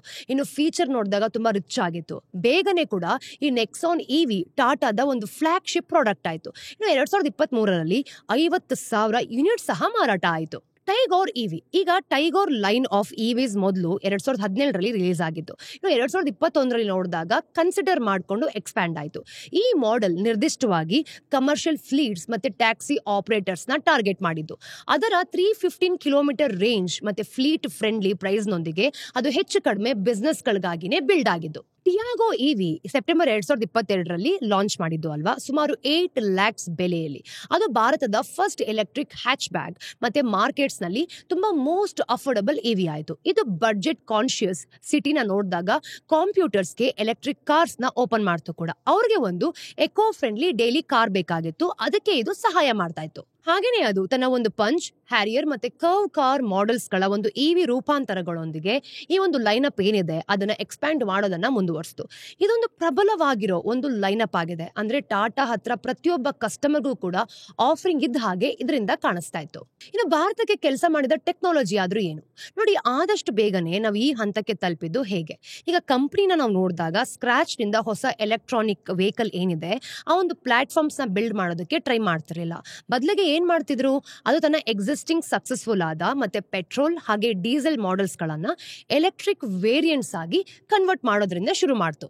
ಇದು ಅವರಿಗೆ ಅಂದ್ರೆ ಈ ದುಬಾರಿ ಕಾಸ್ಟ್ ಏನಿರುತ್ತೆ ಅದನ್ನ ಕಮ್ಮಿ ಆಗಿಟ್ಕೊಂಡು ರ್ಯಾಪಿಡ್ ಮಾರ್ಕೆಟ್ಗೆ ಎಂಟ್ರಿ ಆಗೋದಕ್ಕೆ ಎಲ್ಲೋ ಒಂದ್ ಕಡೆ ಅಲೋ ಮಾಡ್ತು ನೋಡಿ. ಈ ಹಳೆ ಮಾಡೆಲ್ಸ್ಗಳನ್ನ ನಾವು ನೋಡಿದಾಗ ತನ್ನ ಒಂದು ಜಿಪ್ಟ್ರಾನ್ ಟೆಕ್ನಾಲಜಿ ಪ್ಲಾಟ್ಫಾರ್ಮ್ ಜೊತೆ ಜೋಡಿಸ್ಕೊಂಡಿದೆ ಅಂತ ಗೊತ್ತಾಗುತ್ತೆ. ಈ ಪ್ಲಾಟ್ಫಾರ್ಮ್ 2019ರಲ್ಲಿ ಸ್ಪೆಸಿಫಿಕ್ ಆಗಿ ಇಂಡಿಯನ್ ಕಂಡೀಷನ್ಸ್ಗಾಗಿನೇ ಡೆವಲಪ್ ಮಾಡಲಾಗಿದೆ ಅಂತ ಗೊತ್ತಾಗುತ್ತೆ. ಇನ್ನು ಇಂಟರ್ನ್ಯಾಷನಲ್ ಪ್ಲಾಟ್ಫಾರ್ಮ್ಸ್ ಮೇಲೆ ಕ್ಲೈಮೇಟ್ಸ್ ಮತ್ತೆ ರೋಡ್ ಕಂಡೀಷನ್ಸ್ಗೋಸ್ಕರ ಡಿಸೈನ್ ಆಗಿದ್ರೆ ಜೆಪ್ಟ್ರಾನ್ ಭಾರತದ ಒಂದು ಯುನೀಕ್ ಚಾಲೆಂಜಸ್ಗಳನ್ನ ಹ್ಯಾಂಡಲ್ ಮಾಡೋ ಉದ್ದೇಶದಿಂದ ಬಿಲ್ಡ್ ಆಗಿತ್ತು. ಈ ಪ್ಲಾಟ್ಫಾರ್ಮ್ ನಾವು ನೋಡಿದಾಗ ಎಲೆಕ್ಟ್ರಿಕ್ ವೆಹಿಕಲ್ಸ್ ಬಗ್ಗೆ ಇಂಡಿಯನ್ ಕನ್ಸ್ಯೂಮರ್ಸ್ ಯಾರೆಲ್ಲ ಇರ್ತಾರೆ ಗೊತ್ತಾ, ಅಂದ್ರೆ ಕೀ ಕನ್ಸರ್ನ್ ಗಳನ್ನ ಅಡ್ರೆಸ್ ಮಾಡ್ಕೊಂಡ್ರು. ಈಗ ಭಾರತ ವರ್ಷದ ಹೆಚ್ಚಿನ ಕಾಲ ಏನ್ ಮಾಡುತ್ತೆ, ತುಂಬಾ ಡಸ್ಟಿ ಆಗಿರತ್ತೆ ಅಲ್ವಾ, ಅಂದ್ರೆ ನಮ್ಮ ದೇಶದಲ್ಲಿ ಸ್ವಲ್ಪ ಪೊಲ್ಯೂಷನ್ ಜಾಸ್ತಿ. ಅವರ ಒಂದು ಬ್ಯಾಟ್ರೀಸ್ ಡಸ್ಟ್ ಪ್ರೂಫ್ ಆಗಿದ್ರು ನೋಡಿ ನಮ್ಮ ದೇಶದಲ್ಲಿ ಸೀಸನ್ ತಕ್ಕ ಹಾಗೆ ಏನು ಕೂಡ ನಡೆಯಲ್ಲ. ಸೊ ಇಲ್ಲಿ ಬಿಸ್ನೆಸ್ ಮಾಡೋದು ಬೇಕಾದಷ್ಟು ಕಷ್ಟ. ಈಗ ಎಕ್ಸ್ಟ್ರೀಮ್ ಟೆಂಪರೇಚರ್ಸ್ಗಾಗಿ ಲಿಕ್ವಿಡ್ ಕೂಲಿಂಗ್ ಇರುತ್ತೆ ಹೌದು, ಆದ್ರೆ ಟ್ರಾಫಿಕ್ ಪದೇ ಪದೇ ನಿಲ್ಲುತ್ತಾ ಇಲ್ಲ ಅಲ್ವಾ. ಅಂದ್ರೆ ಕಾರ್ಸ್ ರೀಜನರೇಟಿವ್ ಬ್ರೇಕಿಂಗ್ ಜೊತೆ ಬರ್ತಿದ್ದು. ಆದ್ರೆ ಕಸ್ಟಮರ್ಸ್ ಹೊಂದಿದ್ದ ಅತಿ ದೊಡ್ಡ ಪ್ರಾಬ್ಲಮ್ ಏನ್ ಹೇಳಿ, ನಂಬಿಕೆ. ಈ ಕಾರ್ಸ್ ಹೆಚ್ಚು ಕಾಲ ಬಾಳ್ಕೆ ಬರುತ್ತಾ ಅಂತ ಅವ್ರಿಗೆ ಖಂಡಿತವಾಗ್ಲೂ ಗೊತ್ತಿರಲಿಲ್ಲ. ಹಾಗಾಗಿ ಟಾಟಾ ಹೊಸ ಟೆಕ್ನಾಲಜಿ ಮೇಲೆ ಕಾನ್ಫಿಡೆನ್ಸ್ ನ ಬಿಲ್ಡ್ ಮಾಡಕ್ಕೆ ಹಿಂದೆಂದೂ ಕಂಡಿರದ ಅಂದ್ರೆ 8 ವರ್ಷದ ಬ್ಯಾಟರಿ ವಾರಂಟಿಯನ್ನ ಆಫರ್ ಮಾಡ್ತು. ಅದೇ ಈಗ ತನ್ನ ಬ್ಯಾಟರೀಸ್ ಮೇಲೆ ಲೈಫ್ ಟೈಮ್ ವಾರಂಟಿಗೆ ಮೂವ್ ಆಗಿದೆ ನೋಡಿ. ಟಾಟಾದ ಅತಿ ಸಿಗ್ನಿಫಿಕೆಂಟ್ ಅಡ್ವಾಂಟೇಜಸ್ ಗಳಲ್ಲಿ ಒಂದು ಅಂತಂದ್ರೆ ಅದು ತನ್ನ ಕಾರ್ಸ್ ನ ಒಂದು ಪೂರ್ತಿ ಇಂಡಸ್ಟ್ರಿಯಲ್ ಬೇಸ್ ಅಂತ ಹೇಳ್ಬೋದು. ದ ಟಾಟಾ ಗ್ರೂಪ್ ಎಕೋಸಿಸ್ಟಮ್ ಮೇಲೆ ಬಿಲ್ಡ್ ಮಾಡ್ತಿದ್ದು. ಅಂದ್ರೆ 8 ಬೇರೆ ಬೇರೆ ಟಾಟಾ ಕಂಪನಿಗಳು ಕಾಂಪಿಟೇಟರ್ಸ್ ಯಾರೆಲ್ಲ ಇದ್ದಾರೆ ಮ್ಯಾಚ್ ಮಾಡಕ್ ಆಗದಿರೋ ಇವಿ ಪುಷ್ಗಾಗಿ ಕೊಲಾಬ್ರೇಟ್ ಮಾಡಿದ್ದು. Tata power charging infrastructure develop ಇದನ್ನ ಮಾಡಿಕೊಂಡು ಹೋಮ್ ಇನ್ಸ್ಟಾಲೇಷನ್ಸ್ಗೆ ಸರ್ವಿಸ್ ಕೊಡ್ತು. ಇನ್ನು ಟಾಟಾ ಕೆಮಿಕಲ್ಸ್ ಬ್ಯಾಟರಿ ಮ್ಯಾನುಫ್ಯಾಕ್ಚರಿಂಗ್ ಮತ್ತೆ ರೀಸೈಕ್ಲಿಂಗ್ ಫೆಸಿಲಿಟೀಸ್ಗಳಿಗೋಸ್ಕರ 800 ಕೋಟಿನ ಇನ್ವೆಸ್ಟ್ ಮಾಡ್ತು. ಇನ್ನು ಟಾಟಾ ಆಟೋಕಾಮ್ ಸಿಸ್ಟಮ್ಸ್ ಕಾಂಪೊನೆಂಟ್ ಮ್ಯಾನುಫ್ಯಾಕ್ಚರಿಂಗ್ ಅನ್ನ ಹ್ಯಾಂಡಲ್ ಮಾಡ್ತು. ಹಾಗೆ ಟಾಟಾ ಕ್ರೋಮ್ ಅನ್ನ ನಾವು ನೋಡಿದಾಗ ರಿಟೇಲ್ ಸ್ಟೋರ್ಸ್ ನಲ್ಲಿ VR ಬೂತ್ಸ್ ಅಂತ ಏನಿರುತ್ತೆ ಇದ್ರ ಮೂಲಕ ಇವಿಸ್ ನ ಪ್ರಮೋಟ್ ಮಾಡ್ತು. ಅಷ್ಟು ಮಾತ್ರ ಅಲ್ಲ, ಟಾಟಾ ಕನ್ಸಲ್ಟೆನ್ಸಿ ಸರ್ವಿಸ್ ಕೂಡ ತನ್ನ ಟೆಕ್ನಾಲಜಿ ಮತ್ತೆ ಸಾಫ್ಟ್ವೇರ್ ಡೆವಲಪ್ಮೆಂಟ್ ಎಕ್ಸ್ಪರ್ಟೈಸ್ ನೊಂದಿಗೆ ಪ್ರಾಜೆಕ್ಟ್ಗೆ ಕಾಂಟ್ರಿಬ್ಯೂಟ್ ಮಾಡೋದಕ್ಕೆ ಮುಂದೆ ಬಂತು. ಕಂಪನಿಯ ಹೆಚ್ಚಿನ ವೆಂಡರ್ಸ್ ಅದರ ಸ್ವಂತ ಗ್ರೂಪ್ ಕಂಪನಿಗಳೇ ಆಗಿದ್ರೂ ಕೂಡ ಅದು ಟಾಟಾಗೆ ಅದ್ಭುತವಾದ ಕಾಸ್ಟ್ ಅನುಕೂಲಗಳನ್ನ ಮತ್ತೆ ಪೂರೈಕೆ ಮಾಡೋ ರೀತಿ ಈ ಸರಪಳಿ ಅಂದ್ರೆ ಚೈನ್ ಅಂತ ಏನ್ ಹೇಳ್ತೀವಿ ಅದನ್ನ ಕಂಟ್ರೋಲ್ ಮಾಡ್ತು. ಅದರ ಕಾಂಪಿಟೇಟರ್ಸ್ ಕೇವಲ ಕಾರ್ ಕಂಪನಿಗಳಾಗಿದ್ರೆ ಟಾಟಾ ಎಲೆಕ್ಟ್ರಿಕ್ ಮೊಬಿಲಿಟಿಗಾಗಿ ಒಂದು ಪೂರ್ತಿ ಎಕೋಸಿಸ್ಟಮ್ಗೋಸ್ಕರ ಅಖಾಡಕ್ಕಿಳಿತು ನೋಡಿ. ಈ ಅಡ್ವಾಂಟೇಜಸ್ ಗಳ ಮೇಲೆ ಟಾಟಾಗೆ ಅಂದ್ರೆ ಸರ್ಕಾರದ ಸಪೋರ್ಟ್ ಕೂಡ ಇತ್ತು ಅಂತ ಗೊತ್ತಾಗುತ್ತೆ. ಆರಂಭಿಕ ವರ್ಷಗಳಲ್ಲಿ ಇಂಡಿಯನ್ ಗವರ್ಮೆಂಟ್ ಎಲೆಕ್ಟ್ರಿಕ್ ವೆಹಿಕಲ್ಸ್ ಬಗ್ಗೆ ಒಂದೆರಡು ಮುಖದ ದಾರಿಯನ್ನ ಕೂಡ ಹೊಂದಿತ್ತು. ಒಂದ್ ಕಡೆ ನೋಡಿದಾಗ ಗವರ್ಮೆಂಟ್ ಇವಿಸ್ ಬಿಲ್ಡ್ ಮಾಡೋದಕ್ಕೆ ಇಷ್ಟಪಡೋ ಯಾವುದೇ ಒಂದು ಇಂಡಿಯನ್ ಕಂಪನಿಗೆ ಉದಾರವಾದ ಡಿಸ್ಕೌಂಟ್ಸ್ ಏನಿರುತ್ತೆ ಅದನ್ನ ಕೊಡ್ತಾ ಇತ್ತು. ಇನ್ನೊಂದ್ ಕಡೆ ಕಾಂಪಿಟೇಷನ್ ಹೊರಗಿಡೋದಕ್ಕೆ ಹೆವಿ ಟ್ಯಾರಿಫ್ ನ ಮೇಂಟೈನ್ ಮಾಡ್ತು.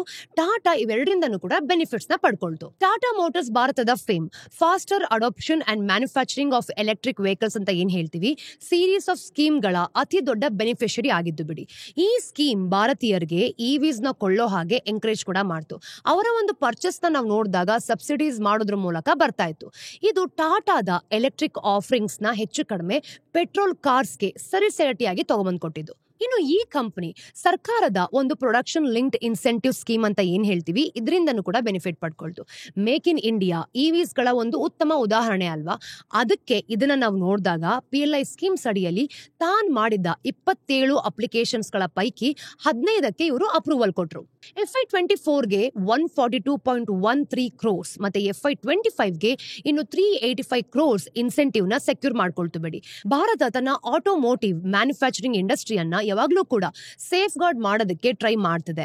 ಅದೇ ಹೈ ಇಂಪೋರ್ಟ್ ಡ್ಯೂಟೀಸ್ ಗಳನ್ನ ಇವಿಸ್ ಗೆ ತಗೊಂಡ್ಬಂದ್ಕೊಟ್ಟು ಇನ್ನು ತಾವು ಪ್ರೀಮಿಯಂ ಇವಿಸ್ ಮೇಲೆ 110% ಇಂಪೋರ್ಟ್ ಟ್ಯಾರಿಫ್ಸ್ ಅನ್ನ ಸೆಟ್ ಮಾಡಿದೀವಿ ಅಂತಾನು ಹೇಳಿದೆ. ಇದರಿಂದ ಇಂಪೋರ್ಟೆಡ್ ವೆಹಿಕಲ್ಸ್ ಎಕ್ಸ್ಟ್ರೀಮ್ಲಿ ಎಕ್ಸ್ಪೆನ್ಸಿವ್ ಆಗಿದ್ದು ಇದು ಫಾರಿನ್ ಇವಿ ಜಾಯಿಂಟ್ ಜೊತೆಗೆ ಒಂದು ಪ್ರವೇಶಕ್ಕೆ ದೊಡ್ಡ ಅಡ್ಡಿ ಕೂಡ ಆಗ್ಬೋದು. ಇದೆಲ್ಲ ನಾವು ನೋಡಿದಾಗ ಅಂದ್ರೆ ಫಾರಿನ್ ಕಂಪನೀಸ್ ಗಳಿಗೆ ಎಸ್ಪೆಷಲಿ ಟಾಟಾನ ಅದರ ಸ್ಥಾನದಿಂದ ಕೆಳಗಿಳಿಸೋದಕ್ಕೆ ನಿಜವಾಗ್ಲೂ ಕೂಡ ಕಷ್ಟ ಆಯ್ತು. ಆದ್ರೆ ಇಲ್ಲೊಂದು ಟ್ವಿಸ್ಟ್ ಇದೆ. ಈ ಎಲ್ಲಾ ಅಡ್ವಾಂಟೇಜಸ್ ಗಳ ನಡುವೆ ಟಾಟಾದ ಒಂದು ಕಾಲದಲ್ಲಿ ಅಲಗಾಡ್ಸಕ್ಕಾಗದಿರೋ ಪ್ರಾಬಲ್ಯ ಕುಸಿತಿರೋದನ್ನ ನಾವಿಲ್ಲಿ ನೋಡ್ತಾ ಇದ್ದೀವಿ ನೋಡಿ. ಕಂಪನಿಯ ಮಾರ್ಕೆಟ್ ಶೇರ್ ಇತ್ತೀಚೆಗೆ ಕುಸಿತಿದೆ ಅಂತ ಗೊತ್ತಾಗ್ತಿದೆ. 2023 73% ಇಂದ ಮೇ 25ರ ಹೊತ್ತಿಗೆ ಕೇವಲ 35.4%ಗೆ ಬಂದಿರೋದು. ಟು ಬಿ ಹಾನೆಸ್ಟ್ ಅದರ ಇವಿ ಸೇಲ್ಸ್ FY25 ನಲ್ಲಿ ಇಯರ್ ಆನ್ ಇಯರ್ 13% ಬಿದ್ದಿದೆ. ಅದೇ ಮಾರ್ಕೆಟ್ ಅಲ್ಲಿ ಅದರ ಕಾಂಪಿಟೇಟರ್ಸ್ ಟ್ರಿಪಲ್ ಡಿಜಿಟ್ ಗ್ರೋತ್ ಅನ್ನ ನೋಡಿದ್ದಾರೆ. ಇಷ್ಟೆಲ್ಲ ನಾವು ನೋಡಿದಾಗ ಅಂದ್ರೆ ನೀವು ಕ್ಲಿಯರ್ ಆಗಿ ಆಗಿ ಅಬ್ಸರ್ವ್ ಮಾಡಿದ್ರೆ ಕಂಪನಿ ತನ್ನ ಮುನ್ನಡೆಯನ್ನ ಕಳೆದುಕೊಂಡ ಹಾಗೆ ಕಾಣ್ತಿದೆ ಅಲ್ವಾ? ಹಾಗಿದ್ರೆ ಏನಾಯ್ತು? ಮೊದಲನೇದಾಗಿ ಟಾಟಾದ ಕಾಂಪಿಟೇಟರ್ಸ್ ಕೊನೆಗೂ ಅದರ ಕೋಟೆಯನ್ನ ಭೇದಿಸೋದಕ್ಕೆ ಕಲಿತಾ ಇದ್ದಾರೆ. ನೋಡಿ, ಅವರು ಸಾಧ್ಯ ಆಗಲ್ಲ ಅಂತ ಅನ್ಕೊಂಡಿದ್ದು ಈಗ ಎಲ್ಲೋ ಒಂದ್ ಕಡೆ ಪಾಸಿಬಲ್ ಇರ್ಬೋದು ಅಂತ ಗೊತ್ತಾಗಿರ್ಬೋದು. Price, range, charging speed, battery longevity ಇವೆಲ್ಲವೂ ಕೂಡ ಈಗ ಕೀ ಬ್ಯಾಟಲ್ ಗ್ರೌಂಡ್ಸ್. ಶುರುವಿನಿಂದಲೇ ನೋಡಿದಾಗ ಮಹೀಂದ್ರ ಟಾಟಾದ ಬಿಗ್ಗೆಸ್ಟ್ ಇವಿ ರೈವಲ್ ಆಗಿತ್ತು ಅಲ್ವಾ? ಆದ್ರೆ ತುಂಬಾ ಕಾಲ 2ನೇ ಸ್ಥಾನದಲ್ಲಿದ್ದ ಮೇಲೆ ಅದು ಈಗ ಮಾರ್ಕೆಟ್ ಲೀಡರ್ಸ್ ನ ಮೀರ್ಸೋದಕ್ಕೆ ಶುರು ಮಾಡ್ಕೊಂಡಿದೆ. ಮಾರ್ಚ್ 2025ರಲ್ಲಿ ಅದು ತನ್ನ ಬಾರ್ನ್ ಎಲೆಕ್ಟ್ರಿಕ್ BE6 ಮತ್ತೆ XEV 9E ಮಾಡೆಲ್ಸ್ ಗಳನ್ನ ಲಾಂಚ್ ಮಾಡ್ತು. 542 ಅಂದ್ರೆ 683 ಕಿಲೋಮೀಟರ್ ರೇಂಜ್ ನೊಂದಿಗೆ ಈ ಹೊಸ ಕಾರ್ಸ್ ಟಾಟಾದ ಆಫರಿಂಗ್ ನ ಒಂದು ಗಣನೀಯವಾಗಿ ಮೀರ್ಸೋಗಿದೆ ನೋಡಿ. ಕಸ್ಟಮರ್ಸ್ ತುಂಬಾನೇ ಎಂತೂಸಿಯಾಸ್ಟಿಕ್ ಆಗಿದ್ದಾರೆ ಈ ಕಾರ್ ಮೇಲೆ. ಅಂದ್ರೆ ಕೇವಲ 70 ದಿನಗಳಲ್ಲಿ 10,000 ಯೂನಿಟ್ಸ್ ಅನ್ನ ಕೊಂಡ್ಕೊಂಡಿದ್ದಾರೆ ಗೊತ್ತಾ? ಮೊದಲ ದಿನವೇ ನಾವು ನೋಡಿದಾಗ ಅಂದ್ರೆ ಮಹೀಂದ್ರ 30,000 ಬುಕಿಂಗ್ಸ್ ಅನ್ನ ಗಳಿಸ್ಕೊಂಡಿದೆ. ಅಂದ್ರೆ ಸ್ಪಷ್ಟವಾಗಿ ಇಲ್ಲಿ ಗೊತ್ತಾಗದೇನು, ಜನ ಟಾಟಾದ ಆಫರಿಂಗ್ಸ್ಗೆ ಆಲ್ಟರ್ನೇಟಿವ್ಸ್ ಅನ್ನ ಎಲ್ಲೋ ಮೊದಲಿಂದನೂ ಕೂಡ ಹುಡುಕ್ತಾ ಇದ್ರು. ಆದ್ರೆ ಟಾಟಾದ ಪ್ರೈಮರಿ ಚಾಲೆಂಜರ್ ಹೆಚ್ಚು ಕಡಿಮೆ ಎಲ್ಲಿಂದಲೋ ಬಂದ ಹಾಗೆ ಬಂತು. ಜನರಲ್ ಮೋಟರ್ಸ್, ಶೆವರ್ಲೆ ಹಿಂದಿರೋ ಕಂಪನಿ ಅಲ್ವಾ, 2017ರಲ್ಲಿ ಭಾರತದಿಂದ ನಿರ್ಗಮಿಸೋದಕ್ಕೆ ಅಂದ್ರೆ ಡಿಸೈಡ್ ಮಾಡ್ಕೊಂಡಾಗ, ಅಂದ್ರೆ ಇಂಡಿಯಾದಿಂದ ಎಕ್ಸಿಟ್ ಆಗೋದಕ್ಕೆ ಅವರು ಡಿಸೈಡ್ ಮಾಡ್ಕೊಂಡಿದ್ರು. ಈಗ ಅವರು ದೇಶದಲ್ಲಿದ್ದ ತಮ್ಮ ಏಕೈಕ ಫ್ಯಾಕ್ಟರಿಯನ್ನ ವೇಗವಾಗಿ ಎಕ್ಸ್ಪ್ಯಾಂಡ್ ಮಾಡ್ತಿದ್ದ ಚೈನೀಸ್ ಆಟೋ ಮ್ಯಾನುಫ್ಯಾಕ್ಚರರ್ SAIC ಮೋಟರ್ಸ್ಗೆ ಮಾರಾಟ ಮಾಡಿದ್ರು. ಇನ್ನು 2019ರಲ್ಲಿ ಈ ಕಂಪನಿ MG ಬ್ರ್ಯಾಂಡ್ ಅಡಿಯಲ್ಲಿ ಆ ಒಂದು ಪ್ಲಾಂಟ್ ನಿಂದ ಆಪರೇಷನ್ಸ್ ನ ಶುರು ಮಾಡ್ಕೊಳ್ತು. ಇನ್ನು ಭಾರತದಲ್ಲಿ ಪ್ರೆಸೆನ್ಸ್ ಹೊಂದಿದ ಮೊದಲ ಚೈನೀಸ್ ಆಟೋ ಮ್ಯಾನುಫ್ಯಾಕ್ಚರರ್ ಕೂಡ ಆದ್ರು. ಅದು ಆ ಒಂದು ಯೂನಿಟ್ ಏನಿದೆ ಅದನ್ನ ನವೀಕರಿಸಬೇಕು ಅಂತ 2000 crores ಇನ್ವೆಸ್ಟ್ ಮಾಡೋ ಪ್ಲಾನ್ ಅನ್ನು ಕೂಡ ಮಾಡ್ಕೊಳ್ತು. ತಕ್ಷಣವೇ ಅನಾಹುತ ಬಂತು ನೋಡಿ. 2020ರ ಮಧ್ಯದಲ್ಲಿ ಇಂಡಿಯನ್ ಮತ್ತೆ ಚೈನೀಸ್ ಟ್ರೂಪ್ಸ್ ಈ ಒಂದು ಗಾಲ್ವನ್ ವ್ಯಾಲಿಯಲ್ಲಿ ನೋಡಿದಾಗ ಕ್ಲಾಶ್ ಆದ್ರು. ಇದ್ದಕ್ಕಿದ್ದಂತೆ ಚೈನೀಸ್ ಬಿಸ್ನೆಸ್ ಗಳಿಗೆ ದೇಶದಲ್ಲಿ ಸ್ವಾಗತನೇ ಇರಲಿಲ್ಲ. ಇನ್ನು ಹಲವು ಚೈನೀಸ್ ಆಟೋ ಕಂಪನಿಗಳು ಬೇಗನೆ ಎಕ್ಸಿಟ್ ಮಾಡಬೇಕಾಯಿತು. ಯಾಕೆ ಅಂತಂದ್ರೆ ಅವರು ಇಂಡಿಯನ್ ಇನ್ವೆಸ್ಟ್ಮೆಂಟ್ಸ್ ಹೆಚ್ಚುತ್ತಿರೋ ಒಂದು ಪರಿಶೀಲನೆಗೆ ಒಳಪಟ್ಟಿದೆ ಅಂತ. ಇನ್ನು SAICಗೂ ಕೂಡ ಒಂದು ಎಕ್ಸಿಟ್ ಬೇಕಾಗಿತ್ತು. ಈ ಸಮಯದಲ್ಲಿ ನೋಡಿದಾಗ JSW ಗ್ರೂಪ್ ಒಂದು ನೇತೃತ್ವದ ಇಂಡಿಯನ್ ಇನ್ವೆಸ್ಟರ್ಸ್ ಗಳ ಕನ್ಸೋರ್ಟಿಯಂ ಅಂತ ಏನ್ ಹೇಳ್ತೀವಿ, ಈ ಕಂಪನಿಯಲ್ಲಿ 51% ಶೇರ್ ಅನ್ನ ಪರ್ಚೇಸ್ ಮಾಡ್ತು. ಅಂದ್ರೆ SAIC ಅಲ್ಪಸಂಖ್ಯಾತ ಪಾಲುದಾರರಾಗಿ ಎಲ್ಲೋ ಒಂದ್ ಕಡೆ ಉಳಿಸ್ಕೊಂಡಿದೆ ನೋಡಿ. MG ಹೆಚ್ಚು ಲಕ್ಸುರಿಯಸ್ ಮತ್ತೆ ಉತ್ತಮ ರೇಂಜ್ ಇರೋ ಕಾರ್ಸ್ ಜೊತೆ ಬಂತು. ಆದ್ರೆ JSW MG ಮೋಟರ್ ನ ನಿಜವಾದ ಇನೋವೇಷನ್ ಅಂದ್ರೆ battery as a service model ಅಂತ. ಇದು ಕಸ್ಟಮರ್ಸ್ಗೆ ಬ್ಯಾಟರಿನ ಸ್ವಂತದಾಗಿ ಮಾಡ್ಕೊಳ್ದೇನೆ ಕಾರ್ ಕೊಳ್ಳೋದಕ್ಕೆ ಅವಕಾಶ ಕೊಡ್ತು. ಇದು ಆರಂಭಿಕ ದಿನಗಳಲ್ಲಿ ನೋಡಿದಾಗ ಒಂದು ಕಾಸ್ಟ್ ಏನಿರುತ್ತೆ ಅದನ್ನ ಡ್ರಾಮ್ಯಾಟಿಕ್ ಆಗಿ ಕಡಿಮೆ ಮಾಡ್ತು. ಮತ್ತೆ ಬ್ಯಾಟರಿ ರಿಪ್ಲೇಸ್ಮೆಂಟ್ ಬಗ್ಗೆ ಇದ್ದ ಒಂದು ಟೆನ್ಷನ್ ಏನಿತ್ತು ಗೊತ್ತಾ, ಅದನ್ನು ಕೂಡ ಕ್ಲಿಯರ್ ಮಾಡ್ತು. ಕಂಪನಿ ಈಗ ಟಾಪ್ ಪೊಸಿಷನ್ ಗಾಗಿ ಟಾಟಾನ ಬೀಟ್ ಮಾಡೋದಕ್ಕೆ ತುಂಬಾನೇ ಹತ್ರದಲ್ಲಿದೆ. ಇನ್ನು ಮೇ 2025ರ ಹೊತ್ತಿಗೆ ಅದು 30.6% ಮಾರ್ಕೆಟ್ ಶೇರ್ ಅನ್ನ ಸಾಧಿಸುತ್ತಿದೆ. ಟಾಟಾದ ಬಾಗ್ಲು ತಡ್ತಿರೋ ಬೇರೆಯವರು ಇದಾರೋ ಅಂತಾನೂ ಕೂಡ ಗೊತ್ತಾಗ್ತಿದೆ. ಚೈನಾದ ಜಾಯಿಂಟ್ BYD FY24ರ 1.95% ಮಾರ್ಕೆಟ್ ಶೇರ್ ನಿಂದ FY25ನಲ್ಲಿ 3.16% ಸ್ಪೈಕ್ ಆಗಿದೆ. ಇನ್ನು 4th ಲಾರ್ಜೆಸ್ಟ್ ಪ್ಲೇಯರ್ ಆಗಿದ್ದಾರೆ ಕೂಡ 110% ಇಂಪೋರ್ಟ್ ಡ್ಯೂಟೀಸ್ ಅನ್ನ ಎದುರಿಸಿಕೊಂಡು. ಈ ಮಧ್ಯೆ ಸರ್ಕಾರದ ಪಾಲಿಸೀಸ್ ಮೊದಲು ಅಂದ್ರೆ ಟಾಟಾಗೆ ಇದ್ದಷ್ಟು ತುಂಬಾ ಫ್ರೀ ಆಗಿಲ್ಲ. ಒಂದಂತೂ ಸತ್ಯ, ಭಾರತ ಫಾರಿನ್ ಕಂಪನಿಗಳಲ್ಲಿ ಅಂದ್ರೆ ತಮ್ಮ ಬಗ್ಗೆ ಹೆಚ್ಚು ಪ್ರಾಗ್ಮೆಟಿಕ್ ಆಗಿದೆ. ಈಗ ಪೂರ್ತಿಯಾಗಿ ಹೊರಗಿಡೋ ಬದಲು ಏನ್ ಮಾಡ್ತಾರೆ, ಅವರನ್ನ ಭಾರತದಲ್ಲಿ ಮ್ಯಾನುಫ್ಯಾಕ್ಚರಿಂಗ್ ಸೆಟಪ್ ಮಾಡೋದಕ್ಕೆ ಆಹ್ವಾನ ಮಾಡ್ತಿದೀವಿ. ಇತ್ತೀಚೆಗೆ ನಾವು ನೋಡಿದಾಗ ಮಿನಿಸ್ಟ್ರಿ ಆಫ್ ಹೆವಿ ಇಂಡಸ್ಟ್ರೀಸ್ ಒಂದು ಸ್ಕೀಮ್ ಅನ್ನ ಪಾಸ್ ಮಾಡಿದೆ. ಅದ್ರ ಮೂಲಕ ಯಾವುದೇ ದೇಶದಿಂದ ಬರೋ ಇಂಪೋರ್ಟ್ಸ್ಗೆ 15% ಅಷ್ಟು ಕಡಿಮೆ ಡ್ಯೂಟಿಯೊಂದಿಗೆ ದಾರಿನ ತೆಗಿಬೇಕು. ಆ ಕಂಪನಿಗಳು ಭಾರತದಲ್ಲಿ $500 million ಇನ್ವೆಸ್ಟ್ ಮಾಡಿದ್ರೆ ಸಾಕು. ಇದು ಇಂಪೋರ್ಟೆಡ್ ಕಾರ್ಸ್ ಗಳ ಪ್ರೈಸ್ ಅನ್ನ ಕಡಿಮೆ ಮಾಡಬಹುದು. ಹಾಗೇನೆ ಟಾಟಾದ ಬಾಗ್ಲಿಗೆ ಗ್ಲೋಬಲ್ ಮ್ಯಾನುಫ್ಯಾಕ್ಚರರ್ಸ್ ಯಾರೆಲ್ಲ ಇದ್ದಾರೆ ಅವರು ಕೂಡ ತಂದು ನಿಲ್ಲಿಸಬಹುದು. ಅದೇ ಸಮಯದಲ್ಲಿ ಟಾಟಾಗೆ ಒಮ್ಮೆ ಸಿಗ್ತಿದ್ದ ಸಬ್ಸಿಡೀಸ್ ಈಗ ಸಿಗ್ತಿಲ್ಲ. ಫೇಮ್ 2 ಸ್ಕೀಮ್ ನ ನಾವು ನೋಡಿದಾಗ ಮಾರ್ಚ್ 2024ರಲ್ಲಿ ಎಕ್ಸ್ಪೈರ್ ಆಯಿತು. ಇದು ತಕ್ಷಣವೇ ಟಾಟಾದ ಒಂದು ಕಾಸ್ಟ್ ಅಡ್ವಾಂಟೇಜಸ್ ಏನಿರುತ್ತೆ ಅದನ್ನ ಸ್ಟಾಪ್ ಮಾಡ್ತು. ಇನ್ನು ಪೂರ್ತಿ EV ಪೋರ್ಟ್ಫೋಲಿಯೋ ಸಫರ್ ಆದ್ರೂ ಕೂಡ ಇದು ವಿಶೇಷವಾಗಿ ಟಾಟಾದ ಕಮರ್ಷಿಯಲ್ ಆಫರಿಂಗ್ಸ್ಗೆ ತುಂಬಾನೇ ಬ್ರೂಟಲ್ ಆಯ್ತು ಅಂತ ಗೊತ್ತಾಗುತ್ತೆ. ಅಂದ್ರೆ ಟಾಟಾದ ವಾಲ್ಯೂಮ್ ನ ನೋಡಿದಾಗ ಟ್ಯಾಕ್ಸಿ ಫ್ಲೀಟ್ ಆಪರೇಟರ್ಸ್ ಗಿಂತ ಜಾಸ್ತಿ ಚಾಲಿತ ಆಗಿದೆ. ಸಬ್ಸಿಡೀಸ್ ಮಾಯ ಆಗ್ತಿರೋ ರೀತಿ ಅವರ ಒಂದು ಆರ್ಥಿಕ ಒಂದು ಕ್ಯಾಲ್ಕುಲೇಷನ್ಸ್ ಏನಿದೆ ಶಿಫ್ಟ್ ಕೂಡ ಆಗೋಯ್ತು.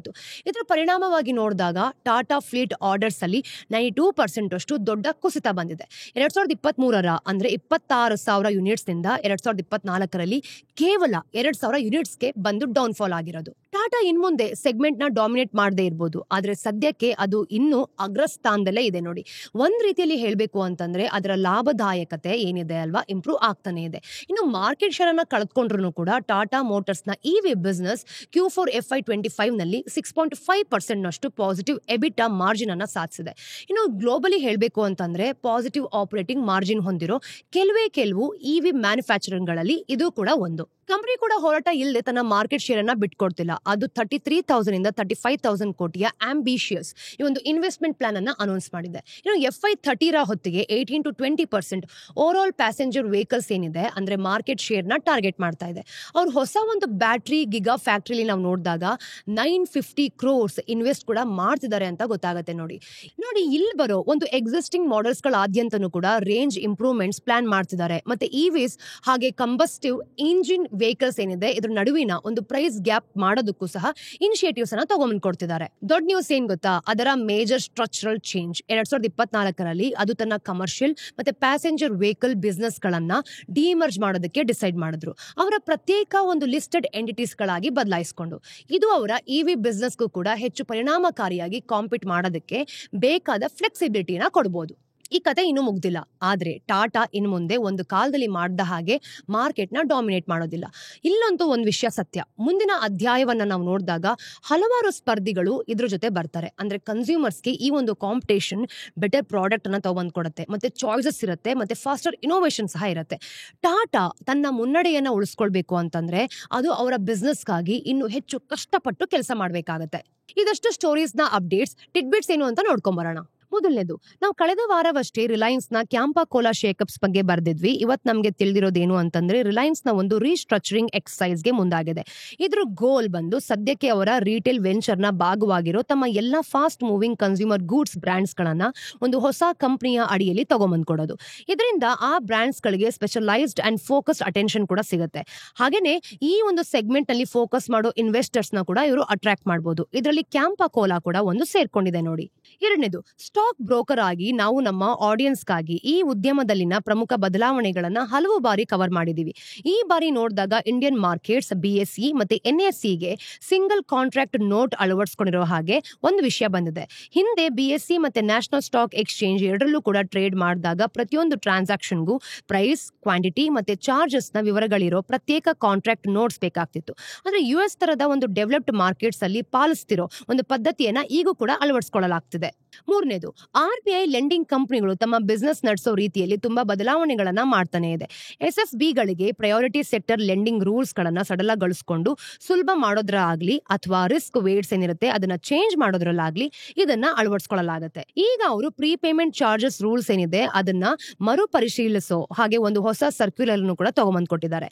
RBI ನಿನ್ನೆ ಅಂದ್ರೆ ವೆಡ್ನೆಸ್ಡೇ ಬ್ಯಾಂಕ್ಸ್ ಮತ್ತೆ ಬೇರೆ ಲೆಂಡರ್ಸ್ ಗಳಿಗೆ ಇಂಡಿವಿಜುವಲ್ಸ್ ಹಾಗೂ ಮೈಕ್ರೋ ಅಂಡ್ ಸ್ಮಾಲ್ ಎಂಟರ್ಪ್ರೈಸಸ್ ತಗೊಂಡಿರೋ ಎಲ್ಲಾ ಒಂದು floating rate loans and advances ಮೇಲೆ ಬಿಸ್ನೆಸ್ ಪರ್ಪಸ್ ಗೆ ತಗೊಂಡಿರೋ ಹಾಗೆ ಸೇರ್ಕೊಂಡಿರೋದು ಏನೆಲ್ಲ ಅಂತಾನು ಕೂಡ ನೋಡ್ತಾ ಇದೆ. ಇನ್ನು ಯಾವುದೇ ಪ್ರೀ ಪೇಮೆಂಟ್ ಚಾರ್ಜಸ್ ವಿಧಿಸಬಾರದಂತ ನಿರ್ದೇಶನ ಕೂಡ ಕೊಟ್ಟಿದೆ ನೋಡಿ. ಈ ಒಂದು ಡೈರೆಕ್ಷನ್ಸ್ ಏನಿದೆ ಅಲ್ವಾ, January 1st 2026 ನಂತರ ಸ್ಯಾಂಕ್ಷನ್ ಆದ ಎಲ್ಲಾ ಲೋನ್ಸ್ ಅಂಡ್ ಅಡ್ವಾನ್ಸಸ್ ಗೆ ಅನ್ವಯ ಆಗತ್ತೆ. ಕೊನೆಯ ಟಿಡ್ಬಿಟ್, ನಾವು ಇಂಟೆಲ್ ತನ್ನ ಎಡ್ಜ್ ಗೆ ಹೇಗೆ ಕಳೆದುಕೊಂತು ಅನ್ನೋ ಒಂದು ಸ್ಟೋರಿನ ಕವರ್ ಮಾಡಿದಾಗ ನಮ್ಮ ಆಡಿಯನ್ಸ್ ಕಡೆಯಿಂದ ಎಲ್ಲಾ ಪ್ಲಾಟ್ಫಾರ್ಮ್ಸ್ ಅಲ್ಲೂ ತುಂಬಾ ರೆಸ್ಪಾನ್ಸ್ ಬಂದಿತ್ತು. ಇಲ್ಲಿದೆ ಆ ಕತೆಗೆ ಒಂದು ಅಪ್ಡೇಟ್. ಇಂಟೆಲ್ ನ ಹೊಸ ಚೀಫ್ ಎಕ್ಸಿಕ್ಯೂಟಿವ್ ಪ್ರಮುಖ ಕಸ್ಟಮರ್ಸ್ ಅನ್ನ ಗೆಲ್ಲಬೇಕು ಅಂತಾನೆ ತಮ್ಮ ಕಾಂಟ್ರಾಕ್ಟ್ ಮ್ಯಾನುಫ್ಯಾಕ್ಚರಿಂಗ್ ಬಿಸ್ನೆಸ್ ಅಲ್ಲಿ ಒಂದು ದೊಡ್ಡ ಚೇಂಜ್ ಅನ್ನ ಎಕ್ಸ್ಪ್ಲೋರ್ ಮಾಡ್ತಿದ್ದಾರೆ. ಇದು ಅವರ ಹಿಂದಿನ ಒಂದು ಪ್ಲಾನ್ಸ್ ಗಳಿಗೆ ಒಂದು ದೊಡ್ಡ ಸಂಭಾವ್ಯ ದುಬಾರಿ ಶಿಫ್ಟ್ ಅಂತ ಹೇಳ್ಬೋದು. ನೋಡಿ, ಇಂಟೆಲ್ ನ ಒಂದು ಫೌಂಡ್ರಿ ಬಿಸ್ನೆಸ್ ನ ಹೊಸ ಸ್ಟ್ರಾಟಜಿ ಪ್ರಕಾರ ಔಟ್ಸೈಡ್ ಕಸ್ಟಮರ್ಸ್ ಗೆ newer generation of technology offer ಮಾಡಲಾಗುತ್ತೆ. ಇದು ಆಪಲ್ ಅಥವಾ ಎನ್ವಿಡಿಯಾ ತರದ ಮೇಜರ್ ಕಸ್ಟಮರ್ಸ್ ನ ಪಡೆಯೋ ಒಂದು ಪ್ರಯತ್ನದಲ್ಲಿ Taiwan semi conductor manufacturing company ವಿರುದ್ಧ ಹೆಚ್ಚು ಕಾಂಪಿಟೇಟಿವ್ ಆಗಿರುತ್ತೆ. ಸ್ನೇಹಿತರೆ, ಇದಷ್ಟು ಇವತ್ತಿನ ಝೀರೋ ದ ಮಾರ್ಕೆಟ್ಸ್ ನ ದ ಡೈಲಿ ಬ್ರೀಫ್ ನ ಅಪ್ಡೇಟ್ಸ್. ಮತ್ತಷ್ಟು ಅಪ್ಡೇಟ್ಸ್ ಒಂದಿಗೆ ಮುಂದಿನ ವಿಡಿಯೋಲಿ ಸಿಗೋಣ. ಅಲ್ಲಿ ತನಕ ಟೇಕ್ ಕೇರ್.